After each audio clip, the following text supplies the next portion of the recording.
তাহলে এখান থেকে আমরা একটা জিনিস স্পষ্ট হলো, সেটা হলো রসুলের জন্ম তারিখ নিয়ে মতভেদ আছে, মৃত্যুবার্ষিকী নিয়ে মারামারি নাই।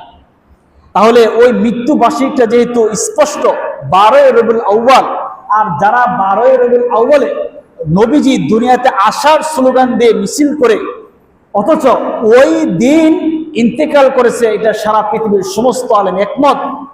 জন্মগ্রহণ করে নাই, এটা একমত নয়। তাহলে ওই দিন আমি আপনি মিষ্টি খাই কিভাবে বলেন?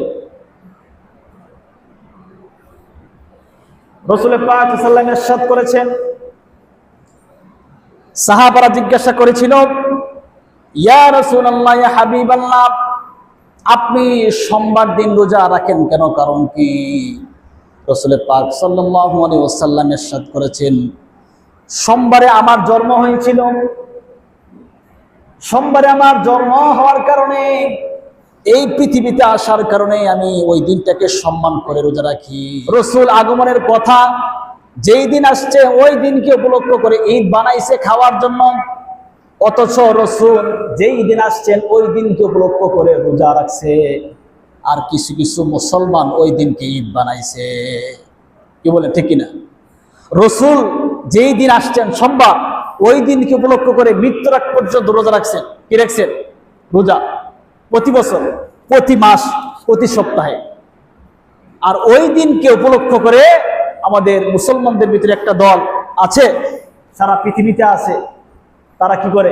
ওই দিনটায় খাবার খায়, আমোদ প্রমোদ করে, জশ্নে জুলুস করে।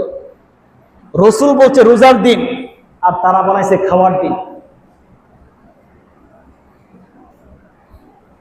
রাসূল প্রতি সপ্তাহে রোজা রাখতো সোমবার। কিবারে? সোমবার। রাসূল প্রতি সপ্তাহে সোমবার রোজা রাখতেন, কারণ হলো জন্মগ্রহণ করেছেন এই জন্য। আর আমাদের বাংলাদেশে একটা দল আছে যারা প্রতি বছর একদিন সোমবারে তারা 12 রবিউল আউয়াল আসলে তারা উদযাপন করে। তাহলে এটা কি কোরআন হাদিস অনুযায়ী মিলল? কোরআন হাদিস অনুযায়ী তারা যে কাজটা করতেছে এটা ঠিক আছে? বলেন ঠিক আছে কিনা? ঠিক নাই। তাহলে আমাদের রাসূলের প্রতি যদি মহব্বত থাকে, রাসূলকে যদি আমরা ভালোবাসি, তাহলে প্রতি সোমবারে আপনি কি রাখেন? রোজা রাখেন। কি রাখেন? রোজা রাখেন। বছরে একদিন রাসূলের নামে আপনি ঈদ করবেন, আর খাবার খাবেন, আর জশ্নে জুলুস করবেন। এটা কোরআন বলে নাই, এটা হাদিস বলে নাই, এটা রাসূল বলে নাই, এটা তাবিঈন বলে নাই, আল্লাহ বলে নাই, রাসূল বলে নাই।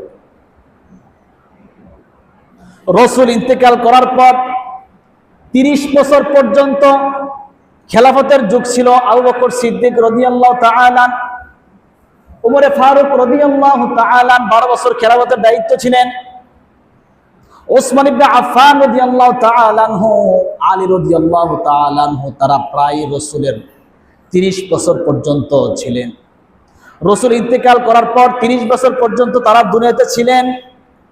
তারা কোনো বছর জশ্নে জুলুস ঈদে মিলাদুন নবী পালন করে নাই। কিন্তু আজকে 1400 বছর পূর্বে এসে একটা দল দাবি করে যে ঈদে মিলাদুন নবী আরেকটা ঈদ রয়েছে। তাহলে যেই কাজটা সাহাবারা করে নাই, রাসূলের মৃত্যুর পর করে নাই, ওই কাজটা এখন যদি কেউ করে, এটার নাম কি হবে? বেদাত। এটার নাম কি হবে? বেদাত।